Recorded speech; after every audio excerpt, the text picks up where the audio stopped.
Salam alaikum wa rahmatullahi ta'ala wa barakatuh. Bonjour, chers étudiants. Toujours dans la continuité du module contrôle de gestion, au niveau du chapitre 3, qui concerne les coupes préétablies, l'analyse des écarts. On a déjà commencé la définition des coupes préétablies, comment on détermine les coupes préétablies et précisément la fiche de coût unitaire standard. On a passé par la section 2 au niveau du mode de calcul des écarts. Et on a pris des applications concernant la matière première et la main-d'œuvre.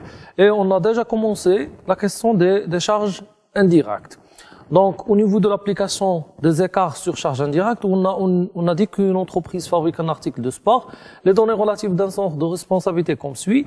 Les données normales, vous avez une production normale de 1000 unités, un budget de centre de 200 000 dirhams, donc 90 000 des charges fixes. Donc, on aura besoin, bien sûr. L'unité d'œuvre, c'est l'heure machine. Et vous avez l'information que chaque unité nécessite 2 heures pour être fabriquée dans ce centre. Les données réelles, vous avez une production réelle de 800 unités, consommant 1500 heures machine. Et les charges du centre sont 86 000. Donc, on a dit pour calculer l'écart total sur charge indirecte et le décomposer au niveau de ces écarts, on va commencer par la notation. Pour les données normales, vous avez une production normale PN 1000.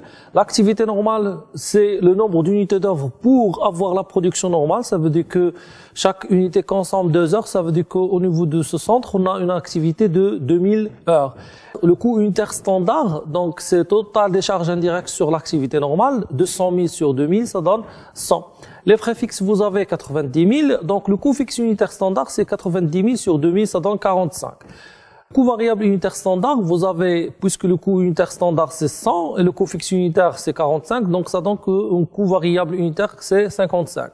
Soit, on va chercher les charges variables du centre, ça veut dire que 200 000 moins 90 000, ça donne 110 000, et on va le diviser sur l'activité normale, j'aurai aussi 55. Vous avez le rendement standard, on a pris la relation de l'activité sur la production, c'est 2000 sur 1000, ça donne 2 heures par unité. Donc c'est le rendement par unité. Pour les données réelles du centre, vous avez la production réelle, c'est 800. Et l'activité réelle, c'est déjà donné, c'est 1500 heures. Ça veut dire que la production de 800, elle a nécessité 1500 heures machine.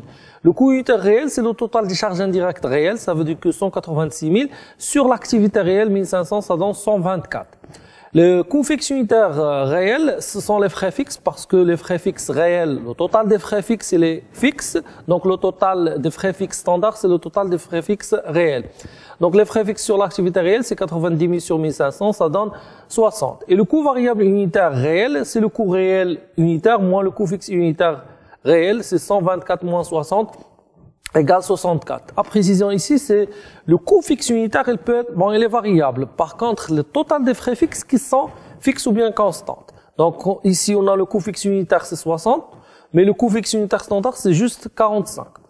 Le rendement réel, c'est l'activité réelle sur la production réelle, c'est 1500 sur 800, ça donne 1,875. Ça veut dire que chaque unité produite réellement, elle a consommé 1,875 heures. On a besoin d'adapter l'activité à la production réelle. Vous avez l'activité préétablie, c'est 2 heures fois 800, c'est 1600. Ou bien on fait 2000 sur 1000 fois 800. Ça veut dire que l'activité normale sur la production normale fois la production réelle.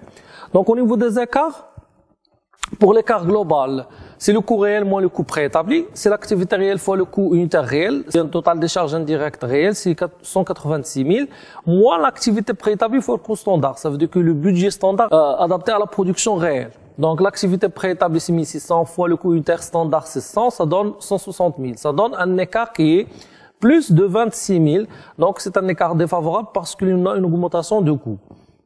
Pour les sous-écarts, vous avez l'écart sur budget, c'est le coût variable unitaire réel moins le coût variable unitaire standard fois l'activité réelle, égale 64 moins 55 fois 1500. Ça donne plus 13 500. C'est un écart qui est défavorable, bien sûr, puisqu'il est positif. L'écart sur activité, vous avez l'activité normale moins l'activité réelle fois le coût fixe unitaire standard, c'est 2000 moins 1500 fois 45. Donc, elle est égale à plus 22 500. Ou bien, par la relation que je vous ai donnée, donc au niveau du coût fixe unitaire réel, moins le coût fixe unitaire standard fois l'activité réelle, c'est 60 moins 45 fois 1500, ça donne la même chose. L'écart sur rendement, c'est l'activité réelle moins l'activité préétablie fois le coût unitaire standard. C'est 1500 moins 1600 fois 100, ça donne moins 10 000. C'est un écart qui est favorable puisqu'il est négatif. Je peux l'obtenir aussi par le rendement réel unitaire moins le rendement unitaire standard fois la production réelle fois le coût unitaire standard. C'est 1,875 moins 2 fois 800 fois 100, ça donne aussi moins 10 000.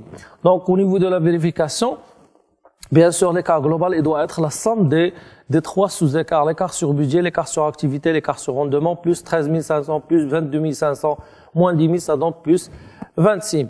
Donc comme ça, on est arrivé donc au niveau des calculs d'écart global sur charge indirecte ainsi qu'en le décomposant en sous-écarts. Je vais prendre une autre application, donc un autre exercice pour expliquer davantage les commentaires qu'on peut faire au niveau de ces écarts. Au niveau des exercices, au niveau du coût préétabli, généralement on suit ces étapes. Donc premièrement, on va établir le tableau de répartition des charges indirectes standard. Sur la base de ces éléments, au niveau des charges indirectes, on va établir la fiche de coût unitaire standard, puis établir le tableau de répartition des charges indirectes réelles, établir le budget flexible, ça veut dire que le budget standard adapté à la production réelle, et par la suite calculer l'analyse des écarts. Au niveau des écarts, on a dit que l'écart global, donc soit il va être sur charge directe, soit sur charge indirecte. Pour l'écart sur charge directe, vous avez la matière première et la main-d'œuvre.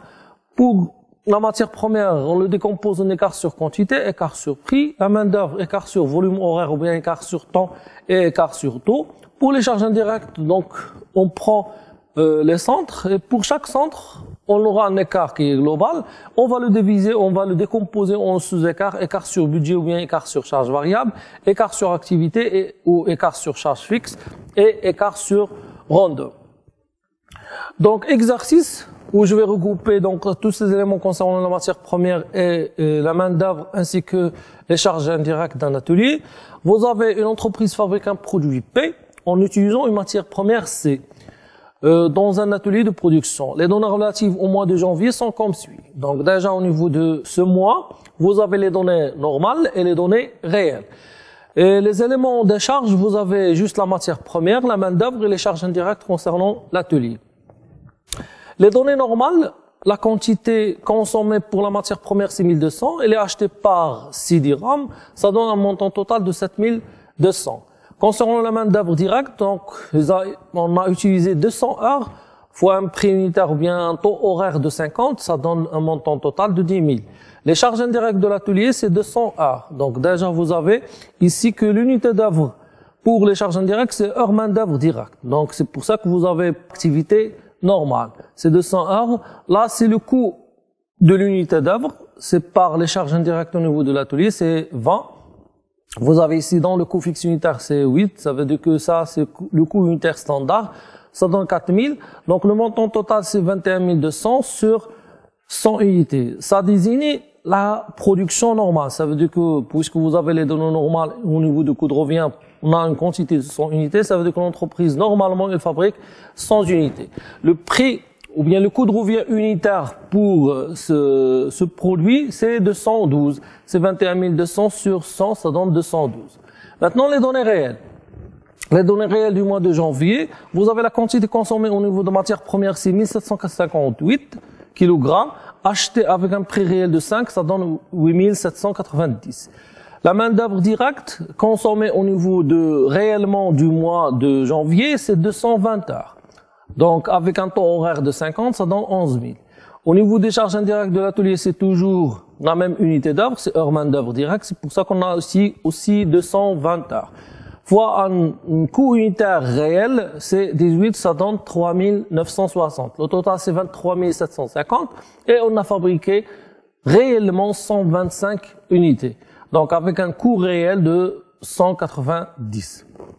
Avant même de commencer l'analyse des écarts, on voit que le coût unitaire normal, c'est 212, alors que le coût réel, c'est 190. C'est pour ça que on aura généralement un écart qui est favorable, puisque le coût unitaire de chaque produit est là diminué. Donc, le travail à faire est établir le budget flexible, calculer l'écart global en le décomposant en sous-écarts pour la matière première et la main-d'œuvre directe et pour le centre atelier. Bien sûr, je vais ajouter les commentaires au niveau de ces écarts.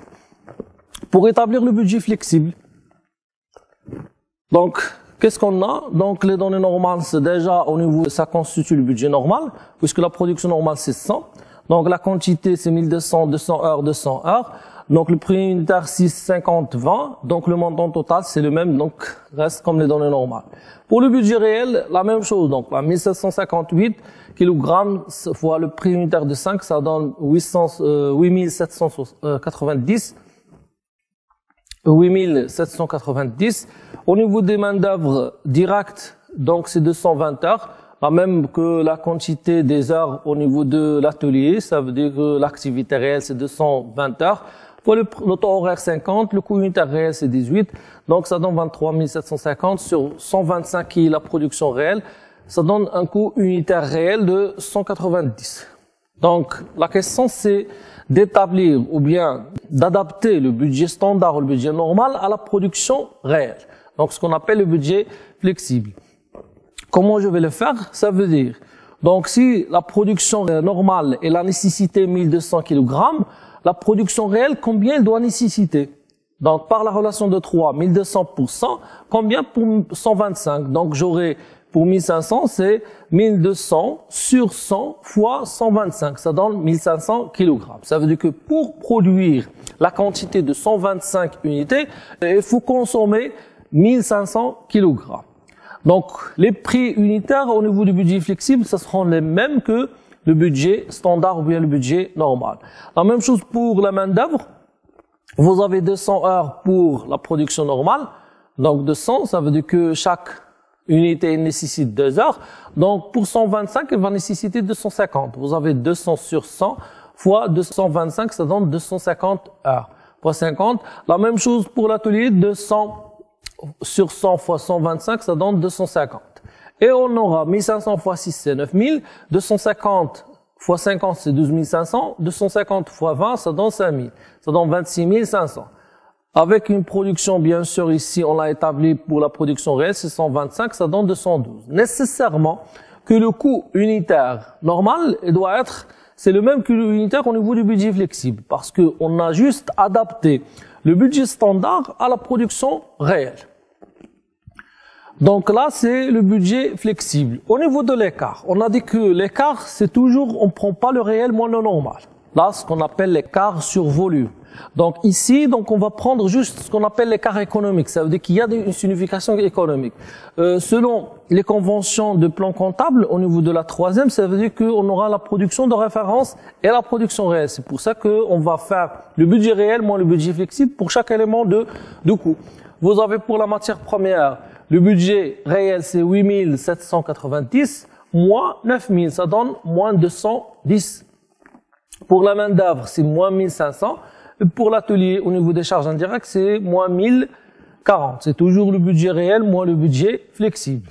Donc, on aura au niveau de l'entreprise un écart global de moins 2750. Et bien sûr, là, il vient l'analyse en sous-écart. Ça veut dire que l'écart au niveau de l'entreprise, on va le décomposer au niveau des charges directes et des charges indirectes. Au niveau des charges directes, au niveau de la matière première ou de la main-d'œuvre. Et pour chaque élément, on va le décomposer en sous-écart afin d'avoir une vision claire sur les décisions qui sont prises au niveau de l'entreprise. Est-ce qu'elles sont bonnes ou bien mauvaises par rapport aux résultats de l'entreprise?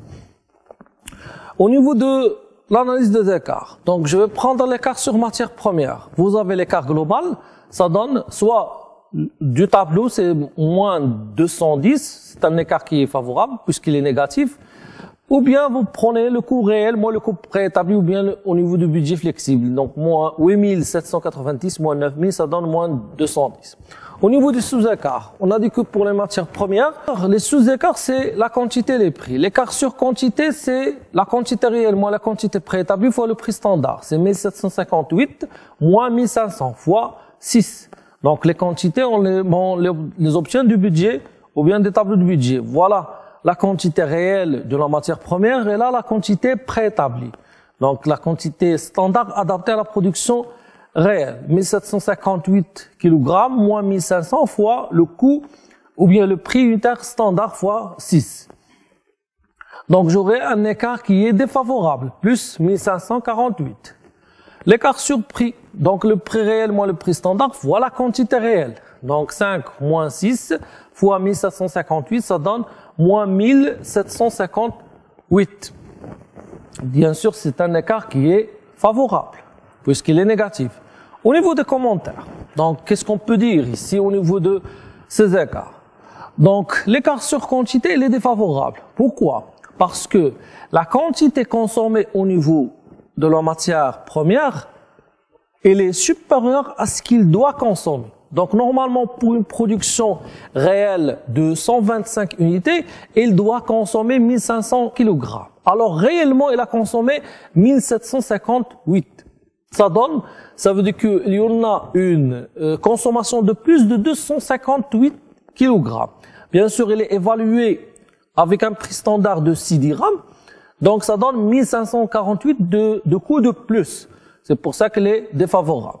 L'écart sur quantité, il est défavorable de 1548 car l'atelier a consommé 1758 alors qu'il doit consommer juste 1500 kg pour une production de 125 unités. Donc, c'est la même production de référence. Bien sûr, cet écart peut être dû soit à une mauvaise qualité de la matière première, parce qu'on a dit déjà la mauvaise qualité de la matière première, elle peut augmenter la consommation de la matière, soit une qualification de la main-d'œuvre. Donc, s'il est mal qualifié au niveau du personnel, donc il va consommer de plus au niveau de la matière première, ou encore la fiabilité des machines. Donc, on a dit que si les machines ne sont pas performantes, donc elles vont avoir des déchets et des rebuts de plus. Donc, ils auront une consommation de plus au niveau de la quantité. Pour l'écart sur prix, vous avez un écart qui est favorable. Pourquoi? Parce que le prix il a diminué. Donc, l'écart sur prix il est favorable car le prix d'achat a diminué par rapport à la norme. Donc, on a prévu d'acheter chaque kilogramme avec 6 dirhams et réellement, on l'a acheté avec 5 dirhams. Donc, 5 dirhams kilogramme au lieu de 6 dirhams. Les causes de cet écart doivent être recherchées dans les conditions d'approvisionnement ou encore sur la qualité de la matière première parce que on a dit qu'au niveau de la qualité de la matière première, donc, s'il y avait une mauvaise qualité, donc on va l'acheter avec un prix qui est moins élevé ou bien qui est inférieur. Donc ici, soit les causes sont les conditions d'approvisionnement au niveau de l'achat, par rapport aux fournisseurs, la question des remises, la question des lots, ou encore j'ai dit qu'au niveau de la mauvaise qualité de la matière première. Donc c'est pas nous qui, au niveau de l'exercice, c'est pas nous qui va décider donc quelle est la cause. C'est au niveau pratique, au niveau réel, que le contrôleur de gestion il doit rechercher ces causes. À titre d'information, donc la question que ici, pour le service d'approvisionnement, si on accepte qu'il a acheté une matière première de mauvaise qualité, mais avec un prix inférieur, est-ce que ça sera bénéfique pour l'entreprise? Donc ici, c'était bénéfique. Pourquoi? Parce que le gars, au niveau des prix, il a supporté ou bien il a absorbé la question de perte qu'on a au niveau de la quantité. Donc, on aura un écart global qui est favorable qui va déterminer donc cette décision. Bien sûr, ici, c'est juste une analyse qu'on peut le faire donc théoriquement. Au niveau de la vérification, donc on sait bien que l'écart global égale l'écart sur quantité plus l'écart sur prix. Vous avez plus 1548 moins 1758. Donc doit être nécessairement égal à l'écart global. L'analyse qu'on fait ici, c'est que on va chercher les causes de l'écart global. Est-ce que c'est au niveau de l'écart sur quantité ou bien l'écart sur prix? Donc, malgré que l'écart est défavorable sur quantité de 1548, donc l'écart favorable sur prix de 1758 a provoqué l'écart favorable sur la matière première de 210. Ça veut dire que le cause de l'écart global favorable, c'est l'écart sur prix et non pas l'écart sur quantité. Parce que l'écart sur prix ici, il a pu absorber l'écart défavorable sur quantité pour avoir un écart global qui est favorable. Pour la main-d'œuvre directe, donc l'écart global, toujours, donc c'est la même relation, le coût réel moins le coût préétabli, soit on aura de tableau, c'est moins 1500, c'est un écart qui est favorable, soit on le calcule, c'est le budget réel de la main-d'œuvre, c'est 11 000, moins le budget flexible ou bien le budget préétabli, c'est 12 500. Donc ça donne moins 1500, c'est un écart qui est favorable. Les sous-écarts, vous avez l'écart sur temps, ou bien l'écart sur volume horaire. Donc, on laisse l'écart sur quantité, la quantité réelle moins la quantité préétablie. Ça veut dire que le volume horaire réel moins le volume horaire préétabli fois le taux horaire standard. C'est 220 moins 250 fois 50, ça donne 30 fois 50, c'est moins 1500. Bon, ici moins 30. Donc, c'est un écart qui est favorable. L'écart sur tout. Donc le taux horaire réel moins le taux horaire standard fois le volume horaire réel, c'est 50 moins 50 fois 220, c'est 0. On dit que c'est un écart qui est neutre. Lorsqu'il est égal à 0, l'écart ni défavorable ni favorable, donc l'écart il est neutre. Au niveau de commentaires, concernant la main d'œuvre directe, donc l'écart sur temps il est favorable de 1500, car l'atelier a utilisé 220 heures. Alors, il doit utiliser 250 heures pour une production de 125 unités. C'est-à-dire que pour produire 125 unités, donc là c'est la production de référence, donc il a consommé 220 heures alors qu'il doit consommer 250 heures. Et on va pas prendre le volume horaire normal, ce qui est de 200 heures, parce que 200 heures, c'est pour la production de juste 200 unités. Donc on a adapté ce volume horaire à la production réelle, donc par la quantité préétablie ou bien le volume horaire préétabli qui a donné 250 heures. Donc l'atelier a consommé 220 heures, ça veut dire qu'on a une économie au niveau des heures de 30 heures. 30 heures évaluées au taux horaire de standard de 50, donc il a pu diminuer les charges par 1500. Donc cela peut être expliqué par une bonne organisation au niveau du travail dans l'atelier, ou encore à la qualification de la main d'œuvre. Ça veut dire que si on a une bonne organisation du travail, donc on aura une optimisation au niveau de volume horaire, ou bien à la qualification de la main d'œuvre. Un main d'œuvre qui est qualifié, il peut entraîner une diminution du volume horaire. L'écart surtout, ici, il est neutre, donc il est égal à 0. Pourquoi? Parce que le taux horaire n'a pas changé. Donc le taux horaire normal de 50, c'est celui réel. Donc l'écart sur taux horaire est neutre car le taux horaire n'a pas changé. Donc les normes ont été respectées au niveau de la rémunération de la main-d'œuvre. Au niveau de la vérification, donc l'écart global c'est toujours l'écart sur volume horaire plus l'écart sur taux horaire. C'est moins 1500 plus 0, ça donne moins 1500. Donc l'écart global, il provient totalement de l'écart sur temps. Donc, tant que l'écart sur taux horaire est neutre, donc l'écart global favorable sur main-d'œuvre directe de 1500 provient totalement de l'écart favorable sur volume horaire. Pour les charges indirectes, donc les charges indirectes de l'atelier, donc vous avez les données normales. On a une production de 100. L'activité normale, c'est 200 heures, puisque donc c'est lié heure main-d'œuvre directe. Donc, pour produire 100 unités, on a besoin de 200 heures main-d'œuvre directe. Le coût unitaire standard d'après le tableau c'est 20. Et déjà, vous avez une information sur le coût fixe unitaire de standard, c'est 8. Donc, ça sera le coût variable unitaire standard, c'est 12. 20 moins 8, ça donne 12. Le rendement standard, c'est l'activité normale sur la production normale. C'est 200 sur 100, c'est 2 heures par unité. Pour les données réelles du centre, production réelle c'est 125, l'activité réelle de 120 heures, le coût unitaire réel c'est 18, les frais fixes, on a besoin pour le coût fixe unitaire réel, on a besoin des frais fixes. Et les frais fixes, on obtient de coût fixe unitaire standard avec l'activité normale. On sait bien que le coût fixe unitaire standard c'est les frais fixes sur l'activité normale, donc le coût fixe unitaire réel ce sont les frais fixes sur l'activité réelle. Donc les frais fixes égale le coût fixe unitaire standard fois l'activité normale. 8 fois 200 c'est 1600. Donc le coût fixe unitaire réel c'est 1600 sur 220, ça donne 7,27, bon arrondi aux 2 décimales. Le coût variable unitaire réel, donc ça donne 18 moins 7,27, c'est 10,73. Et le rendement réel c'est 220 sur 125 égale 1,76.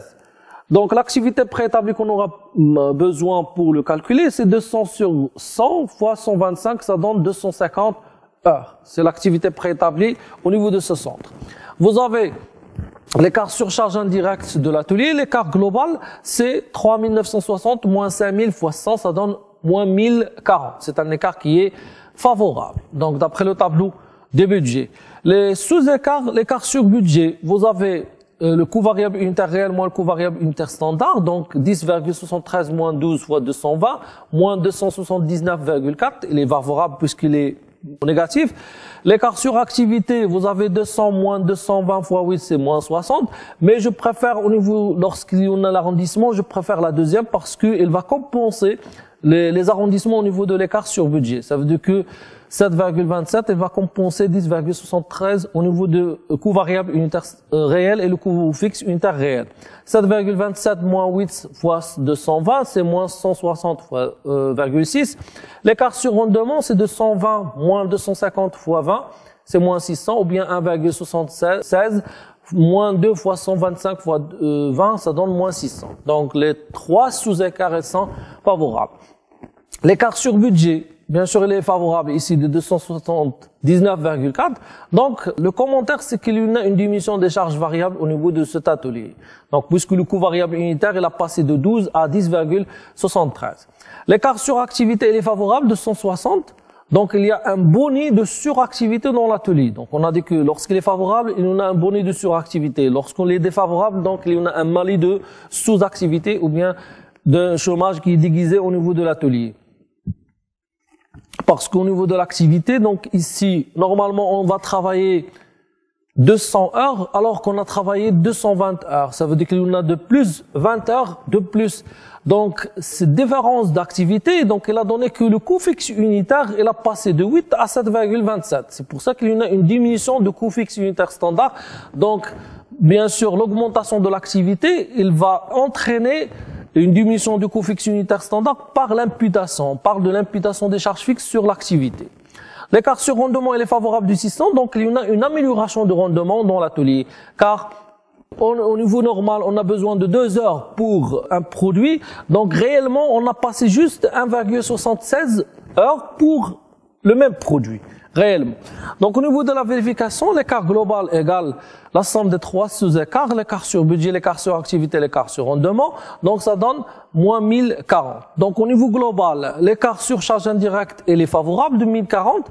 Donc cet écart, il est dû à quoi? Il est dû donc aux écarts favorables de trois sous-écarts. Mais le plus important, c'est l'écart sur rendement. Donc vous avez cet écart est dû aux écarts favorables sur budget de 279,4, sur activité de 160,6 et un écart plus important sur rendement de 600.